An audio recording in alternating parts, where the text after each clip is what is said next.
देखो एक बार मैं जल्दी से रिकॉल कर देता हूँ जो मैंने तुम्हें पीछे बताया है। हमने यहाँ पे एक सोर्स लिया था at temperature T1। Infinite heat capacity है इसकी, यानी इसका टेम्परेचर कभी चेंज नहीं होगा। आइसोथर्मल जो भी इसके ऊपर हम गैस रखेंगे, कंटेनर रखेंगे जो एडियाबैटिक वॉल्स वाला है, पिस्टन भी इवन एडियाबैटिक है यहाँ पे। तो यहाँ पे जो गैस है वो उसमें हमेशा आइसोथर्मल एक्सपेंशन होगा। क्या होगा? Isothermal expansion. उसके बाद हम इसको रख देंगे उठा करके इंसुलेटर पे, वुडन पीस के ऊपर या रबड़ के ऊपर रख देंगे। ये इंसुलेटर है, तो इसको यहाँ पे रखा। तो इसमें अब जो होगा एडियाबैटिक एक्सपेंशन होगा। क्यों? क्योंकि बाहर से तो हीट लेगा नहीं है। ये भी वॉल एडियाबैटिक, ये भी वॉल एडियाबैटिक है, इधर भी एडियाबैटिक एडियाबैटिक है। तो अब इंसुलेटर नीचे, तो नीचे से भी एडियाबैटिक, पिस्टन भी एडियाबैटिक। इसलिए अंदर जो वर्क होगा सिर्फ इंटरनल एनर्जी को खर्च करके होगा। इंटरनल एनर्जी को खर्च करके होगा, तो यहाँ पे इंटरनल एनर्जी कम होगी तो टेम्परेचर फॉल करेगा और वर्क ऑफ एक्सपेंशन होगा अभी भी। इंसुलेटर के बाद दोबारा रख दिया मैंने इसके ऊपर, सिंक के ऊपर। सिंक जो है इसका भी टेम्परेचर कांस्टेंट है T2 और इसकी भी इन्फिनाइट हीट कैपेसिटी है।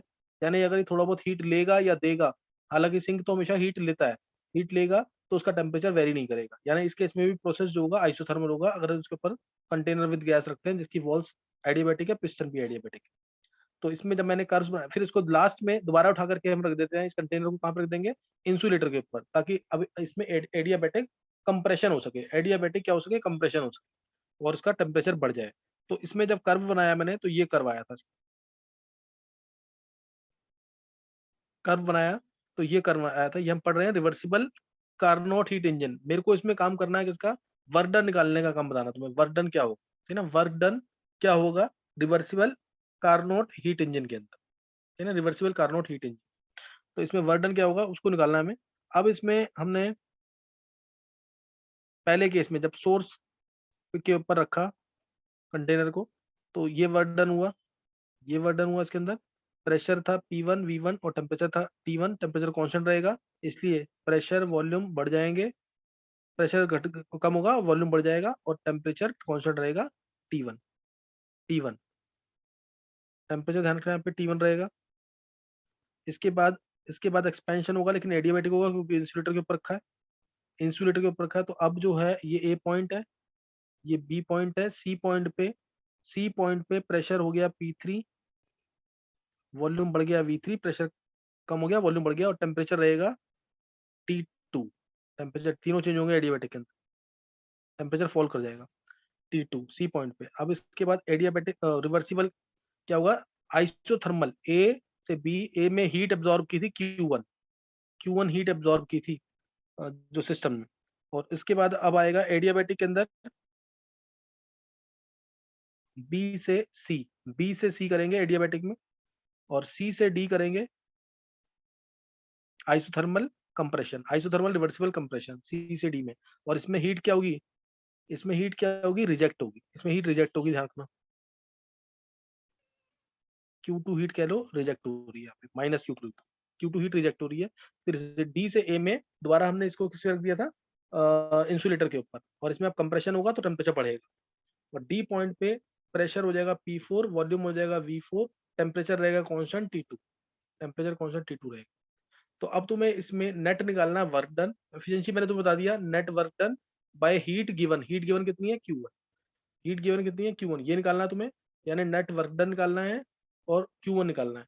और इसके अलावा डेल्टा ई नेट निकालना है। डेल्टा ई तुम नेट तो तुम्हें पता ही है क्या आएगा? जीरो आएगा। क्यों? क्योंकि साइक्लिक प्रोसेस है और डेल्टा ई होता है हमारा state function. Delta E net zero आएगा। और एक ट्राई करना है पूरे प्रोसेस के अंदर तुम एंट्रोपी चेंज भी निकालो। एंट्रोपी चेंज क्या हो? तो अब ये वर्क डन निकालो जरा जल्दी से। इस पूरे प्रोसेस में वर्क डन क्या होगा? वर्क होगा हमारा work A B plus work B सी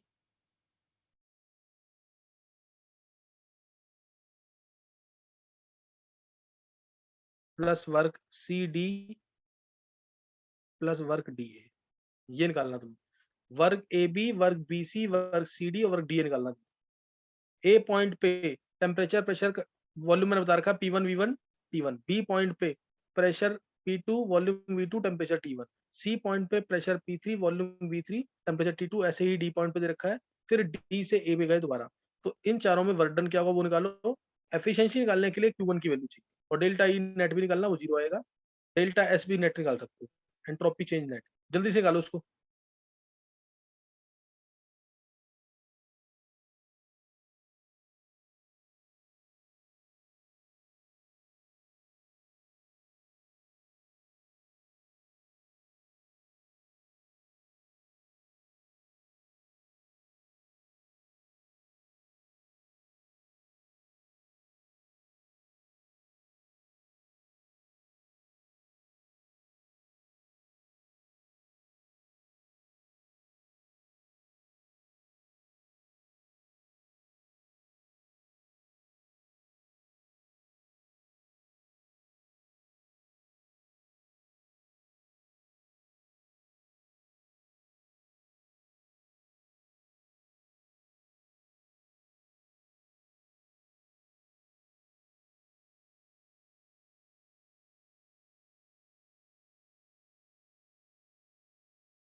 हाँ निकाला है किसी ने नेटवर्क डन?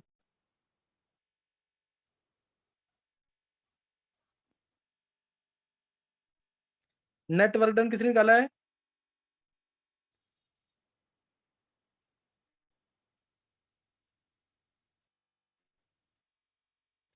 निकिता, साक्षी, सिद्धि, उज्जवल।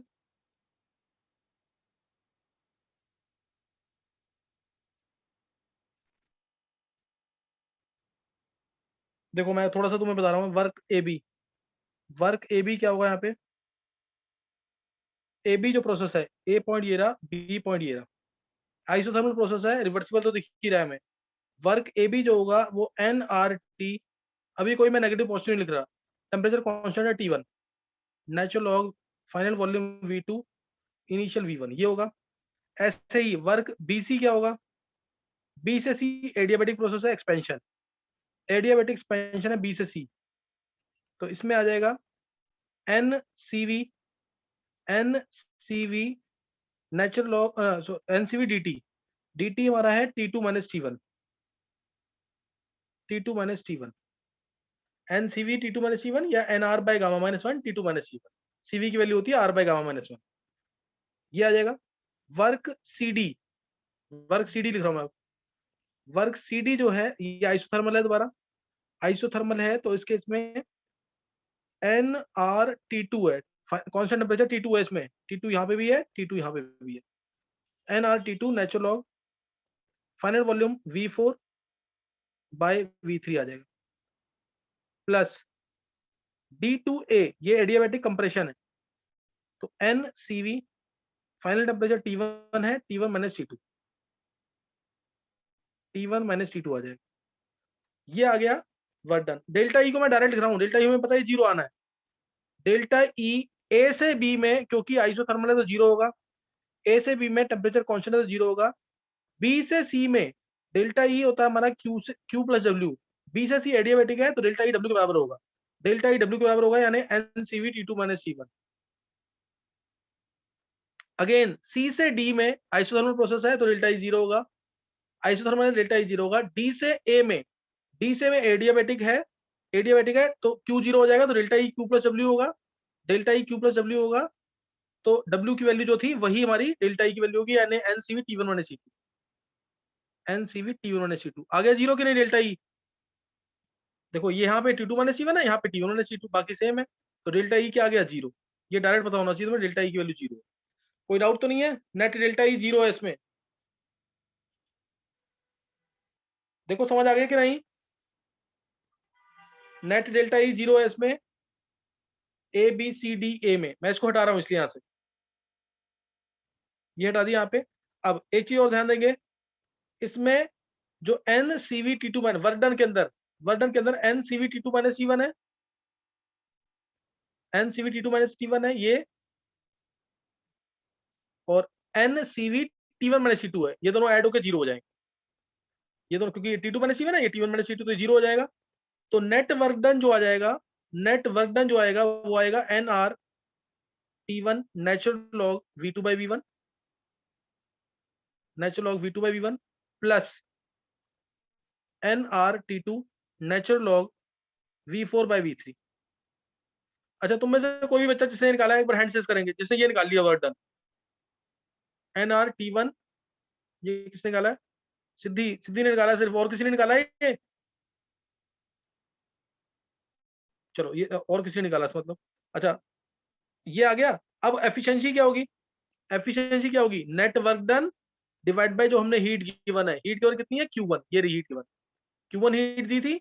यही होता है ना कि हमने हीट दी इतनी, तो उसमें से वर्क हुआ, वही हमारा मेन आउटपुट है, वही यूजफुल वर्क डन है। बाकी हीट तो सराउंडिंग से क्या हो जाती है? रिजेक्ट हो जाती है, जिसको हम क्या बोलते हैं? Measure of entropy.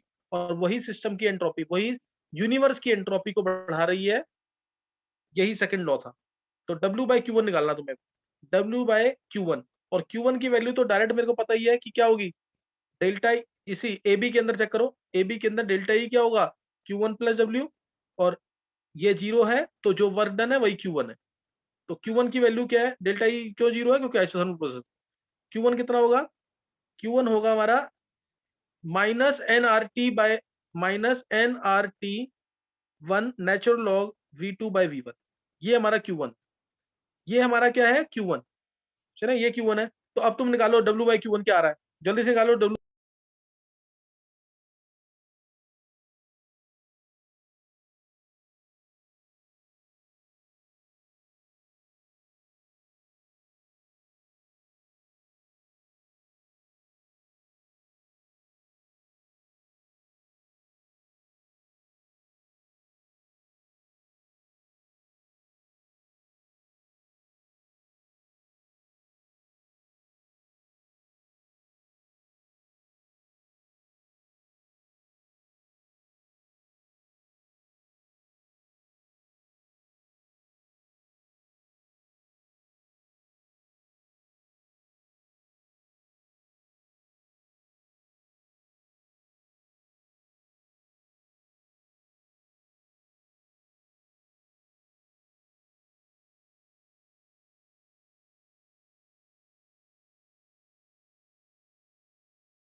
हाँ निकाल लिया किसी ने कि नहीं,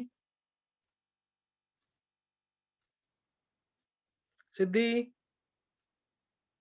sir 1 minus T2 by T1। अच्छा बिल्कुल सही है, 1 माइनस T2 बाई T1, यही कार्नोट हीट इंजन है ना सिद्धि?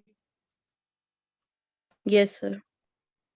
देखो एक बार मैं फिर भी बता देता हूँ, मैं W बाई Q1 करोगे तुम, W बाई Q1 करोगे जब तुम, तो ये यहाँ पे यही आ जाएगा, ये हटा दे यहाँ से, और इसको मैं सीधा एफिशिएंसी लिख रहा हूँ, W तो लिखा ही हुआ है, ये लिख दिया मैंने, ईटा जो होगा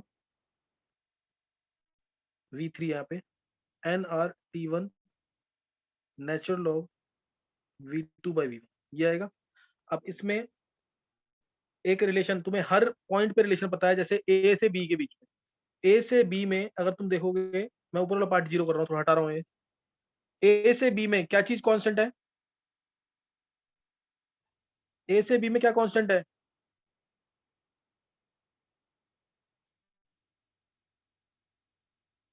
बोलो ए से बी में क्या कांस्टेंट है?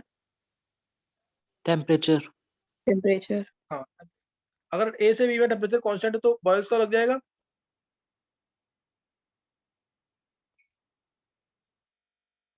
बॉयल्स का लगेगा ना, P1 V1 equal to P2 V2। और बी से सी में एडियाबैटिक रिवर्सिबल है, रिवर्सिबल एडियाबैटिक है तो क्या फॉर्मूला लगेगा, P2 V2 gamma is equal to P3 V3 gamma.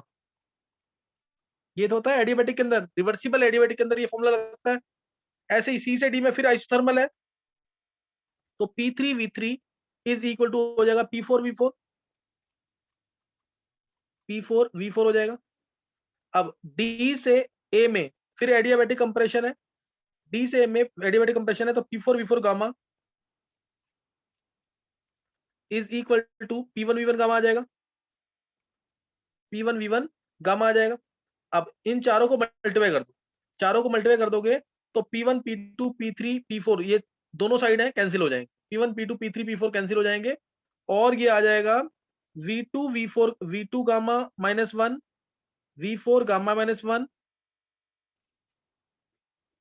Is equal to V1 gamma -1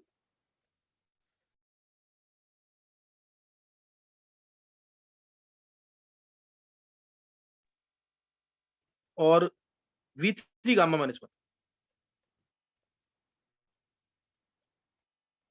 यानी रिलेशन आ गया V4 बाय गामा -1 सब कैंसिल हो जाएंगे, V4 by V3 V1 minus V2 V1 bye V2 ये आ जाएगा। एक बार चेक करो, कोई डाउट तो पूछ लो।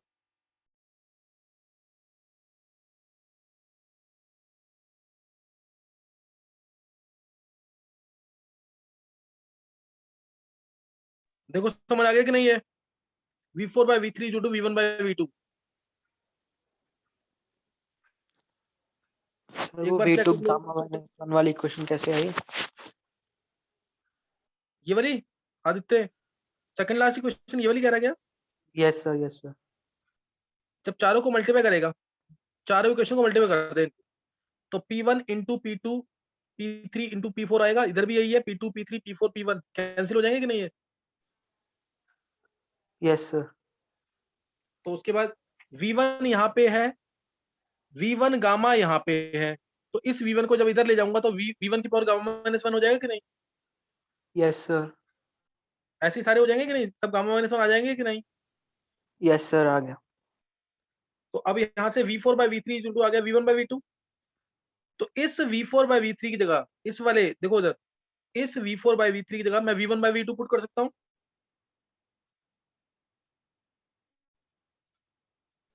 Yes sir. कर सकते हैं पुट के नहीं, जब इस V4 बाय V3 की जगह मैं V1 बाय V2 पुट करूंगा, V1 बाय V2, तो उसको उल्टा V2 बाय V1 करूंगा तो माइनस आ जाएगा बाहर, यहाँ माइनस आ गया और ये हो गया V2 बाय V1, हटा दिया मैंने इसको। देखो ये समझ आ गया कि नहीं, V2 बाय V1। तो अब ये पार्ट कॉमन आ जाएगा, फिर NR NR natural log V2 by V1 natural log V2 by V1, ये कॉमन आ जाएगा, NR natural log V2 by V1 ये कॉमन आ गया तो सब कैंसिल हो जाएंगे कि नहीं। तो ये आ गया ईटा yes 1 minus T2 by T1। देखो समझ आ गया कि नहीं, ये एक बार चेक कर लो, कोई डाउट तो पूछ लो दोबारा। ये रिवर्सिबल कार्नोट हीट इंजन के लिए, किसी भी रिवर्सल प्रोसेस के लिए ट्रू होगा, 1 माइनस T2 बाय T1 यानी lower temperature by higher temperature. ये कार्नोट रिवर्सिबल हीट इंजन है जो हमने कर लिया है।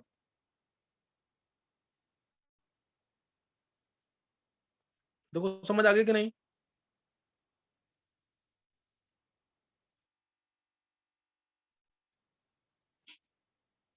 तो रिवर्सिबल के लिए एक बार चेक कर लेंगे। देखो इसमें हुआ क्या है, जैसे एक्चुअल में होता क्या है, एक सोर्स होता है, फिजिक्स जिसने हीट कर रखा है उसको पता ही लग गया होगा, ये Q1 हीट मिली रिवर्सिबल इंजन को, रिवर्सिबल इंजन है कोई भी यहाँ पे रिवर्सिबल इंजन, तो इसको हीट मिली Q1, इसने काम कर दिया W का इसने काम कर दिया, और बाकी हीट जो बची हुई है वो इसने रिजेक्ट कर दी सराउंडिंग्स को कह लो, या सिंक को लोअर टेम्परेचर पे जो है सिंक एट T2 इसको रिजेक्ट कर दी। तो इसलिए अब यहाँ पे जो एफिशिएंसी होगी वो होती है work done by heat given, work done हुआ है W का, हीट गिवन है Q1, तो वर्क डन बाय Q1 आना चाहिए, लेकिन वर्क डन जो है वो Q1 माइनस Q2 है ही, वर्क डन यही है ना Q1 minus Q2, net heat given है, मान लो 100 हीट दी, 80 का काम कर दिया, 20 रिजेक्ट हो गई, तो वर्क डन क्या हुआ 100 माइनस 20, यही तो है, तो इसलिए Q1 माइनस Q2 होगा बाय Q1, तो ईटा आ जाएगा इधर से 1 minus Q2 by Q1, 1 minus Q2 by Q1।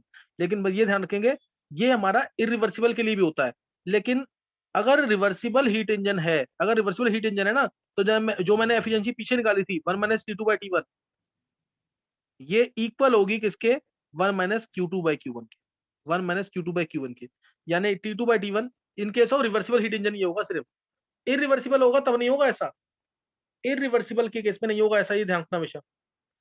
ये वाला जो एक्सप्रेशन है एक बार सुन लेंगे ढंग से, ये वाला जो एक्सप्रेशन है ये रिवर्सिबल के लिए भी है, इरिवर्सिबल के लिए भी है, लेकिन जो T2 बाय T1 वाला एक्सप्रेशन है ये सिर्फ रिवर्सिबल के लिए, ये तो होगा ना रिवर्सिबल के लिए भी, लेकिन दिक्कत क्या है कि 1 माइनस T2 बाय T1 और 1 माइनस Q2 बाय Q1 ये इक्वल होते हैं रिवर्सिबल के लिए, लेकिन इक्वल नहीं होंगे किसके लिए, इरिवर्सिबल के, इरिवर्सिबल के लिए इक्वल नहीं होंगे, इरिवर्सिबल के लिए क्या होगा, इरिवर्सिबल के लिए 1 माइनस T2 बाय T1 की वैल्यू हमेशा ज्यादा आएगी, किससे 1 माइनस Q2 बाय Q1 से, ये इरिवर्सिबल के लिए होगा। ये अगर ध्यान रख सकते हो ध्यान रख लेना, फिजिक्स में इसकी शायद और डिटेल होंगी वो भी पता लग जाएगा इससे। रिवर्सिबल के लिए ये 1 minus T2 by T1 equal to 1 minus Q2 by Q1 होगा, लेकिन इरिवर्सिबल के लिए 1 माइनस T2 बाय T1 की वैल्यू ज्यादा होगी than 1 minus Q2 by Q, ये रिवर्सिबल के लिए, और ये वाली एक्सप्रेशन इरिवर्सिबल के लिए, ये इरिवर्सिबल के लिए।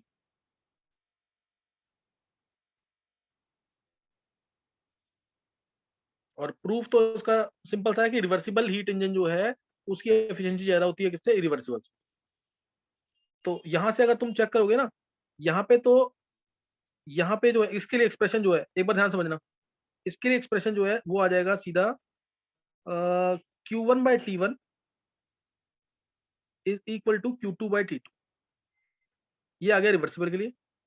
और इसके लिए एक्सप्रेशन आ जाएगा, इसके लिए एक्सप्रेशन आएगा 1 से 1 कैंसिल, माइनस करेंगे कैंसिल तो साइन उल्टा हो जाएगा, साइन उल्टा हो जाएगा, तो Q1 by T1 is less than Q2 by T2, ये एक्सप्रेशन आ जाएगा, Q1 by T1 is less than Q2 by T2।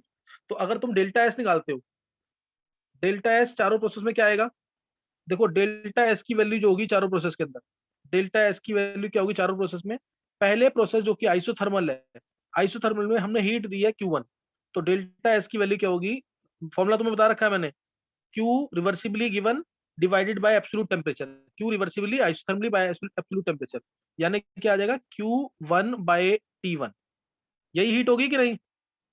देखो ये जो प्रोसेस बनाया तुमने ये वाला, ऐसे ऐसे ऐसे ऐसे, ये वाला आइसोथर्मल है, Q1 हीट दी है, यहाँ पे Q2 हीट रिजेक्ट हुई है, यहाँ पे Q2 हीट क्या हुई है, रिजेक्ट हुई है, यही था ना।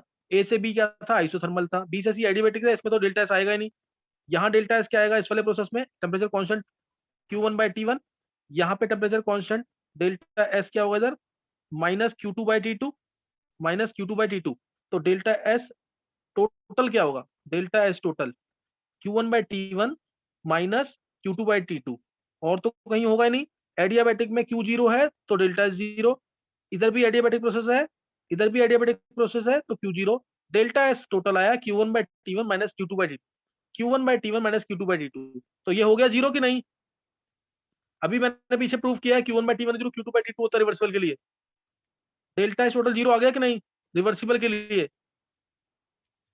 ये मैं तुम्हें कल भी बोल रहा था ये चीज कि रिवर्सिबल के लिए ये चीज जीरो होती है, नहीं समझ आई बात। एक बार चेक करो समझ आ गया कि नहीं, delta S total for reversible. अभी पीछे बताया Q1 by T1 is equal to क्या होगा, Q1 by T1 is equal to Q2 by T2 होगा, ये बताया था यहाँ पे।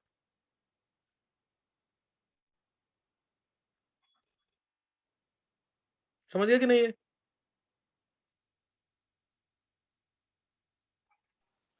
Yes, sir.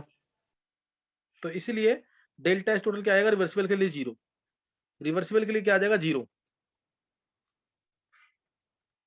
सही ना। रिवर्सिबल के लिए क्या आता है 0, और इरिवर्सिबल के लिए आता है ये ग्रेटर देन 0।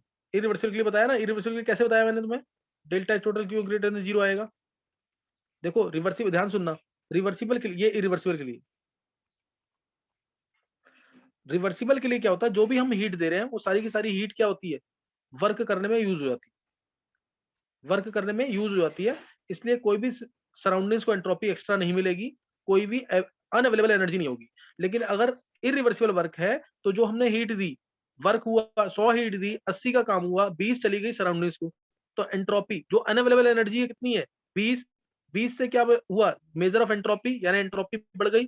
तो इसलिए इरिवर्सिबल प्रोसेस अगर है तो उसमें एंट्रोपी हमेशा बढ़ेगी, delta S total, delta S total बढ़ेगा। यही तो सेकंड लॉ ऑफ थर्मोडायनामिक्स है कि एंट्रोपी बढ़ रही है। इरिवर्सिबल प्रोसेस में क्या होगा, एंट्रोपी बढ़ रही है, डेल्टा डेल्टा टोटल क्या आएगा ग्रेटर देन 0। ये हुआ क्लियर कि नहीं।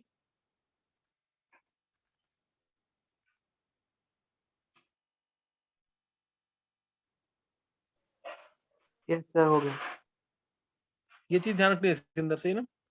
तो ये ध्यान रखना है, इरिवर्सिबल प्रोसेस में डेल्टा टोटल हमेशा ग्रेटर देन 0 आएगा, लेकिन रिवर्सिबल प्रोसेस के अंदर डेल्टा टोटल क्या आएगा 0 के, डेल्टा टोटल किसके आएगा 0 के इक्वल आएगा।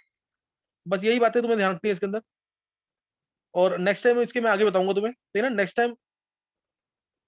टाइम इसके आगे कराऊंगा। ये मैंने थोड़ा फिजिक्स का पार्ट इसीलिए लिया क्योंकि मेरे को वर्क डन निकालना था, डेल्टा एस का कंसेप्ट देना था यहाँ पे थोड़ा सा, और डेल्टा ई का। ये एक अच्छा न्यूमेरिकल बन सकता है केमिस्ट्री में भी, ऐसा नहीं कि ये सिर्फ फिजिक्स का ही पार्ट है, इतना पार्ट ये केमिस्ट्री का भी बन सकता है। इसमें वर्क डन निकालो, डेल्टा ई निकालो, डेल्टा एस निकालो, तो ये पार्ट केमिस्ट्री का भी बन सकता है। तो यहाँ तक जो मैंने बताया, delta S for reversible and delta S for irreversible processes, delta S reversible के लिए, डेल्टा एस इरिवर्सिबल के लिए, तो ये भी तुम्हें आना चाहिए इसके अंदर, सही ना। और ये ध्यान रखना कि जब इरिवर्सिबल करोगे ना तो ये मत सोचना कि Q1/T1, तो भी मैंने बताया कि वो तो लेस देन है Q2/T2, क्योंकि उस केस में हम क्या देखते हैं कि सोर्स हीट रिजेक्ट कर रहा है, तो ये वाली टर्म के आगे माइनस आएगा, ये वाली टर्म के आगे प्लस आएगा, तब वो ग्रेटर देन 0 आएगी। इरिवर्सिबल के केस में सोर्स तो हीट रिजेक्ट कर रहा है ना, सोर्स हीट रिजेक्ट कर रहा है, तो हम वो देखेंगे, इसलिए इसको माइनस लगाएंगे और इधर प्लस लगाएंगे सिंक को जो हीट मिल रही है। तो उल्टा होता है, इसीलिए डेल्टा एस क्या आएगा, सिंक को हीट मिल रही है, इरिवर्सिबल में यही देखेंगे ना कि सिंक को वेस्ट कितनी हो रही है एनर्जी, जो अनअवेलेबल एनर्जी वो कितनी है, वो Q2 है। तो इसलिए Q2/T2 वो हम पॉजिटिव मानेंगे विद रिस्पेक्ट टू सराउंडिंग्स कर रहे हैं उसमें, इरिवर्सिबल के केस में, इसलिए delta S total greater than 0 आएगा। ये समझ आ रही है बात मैंने क्या बोला इरिवर्सिबल के लिए। इरिवर्सिबल में डेल्टा एस टोटल पॉजिटिव कैसे है, सिंक को तो हीट मिल रही है ना, और सोर्स हीट रिलीज कर रहा है, तो इसलिए क्या मानेंगे -Q1/T1, और यहाँ +Q2/T2 मानेंगे। तो इस केस में नेट टर्म जो हो जाएगी वो ग्रेटर देन 0 हो जाएगी इरिवर्सिबल के लिए। मैं इसको नेक्स्ट टाइम ना केमिस्ट्री के टर्म्स में भी थोड़ा सा बता दूंगा, जितना बताया है ना ये फिजिक्स से रिलेटेड है, जो भी बताया। मेरे को काम क्या करना था आज, सिर्फ वर्क डन निकालना था इस कार्नोट हीट इंजन में, कार्नोट रिवर्सिबल हीट इंजन, ताकि एक अच्छे न्यूमेरिकल अगर आते हैं तो वो इसमें कवर हो जाए। एक बार हैंड से करेंगे, आज का लेक्चर इसको समझ आ गया, थोड़ा फिजिक्स से रिलेटेड था आज का, लेकिन ऐसा नहीं कि समझ नहीं आना चाहिए।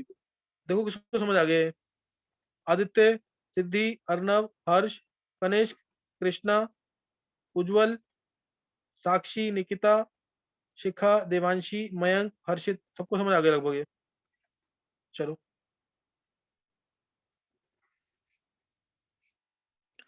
अच्छा, ये निकिता, निकिता, यस सर। निकिता वो पढ़ लिया क्या इलेक्ट्रोकेमिस्ट्री, हाँ सर पढ़ लिया। पढ़ लिया। और साक्षी ने, साक्षी, हर्ष, सिद्धि, उसके आगे कर लिया यस क्या, सर। उसके आगे कर लिया क्या, यस सर थोड़ा बहुत पढ़ा है। पढ़ लिया। चलो अभी ना तुम 10-15 मिनट में सेंटर पे आ जाना, कुछ पेरेंट्स को भी आना वहाँ पे, तो तुम आ जाओ चारों वहाँ पे, सही है।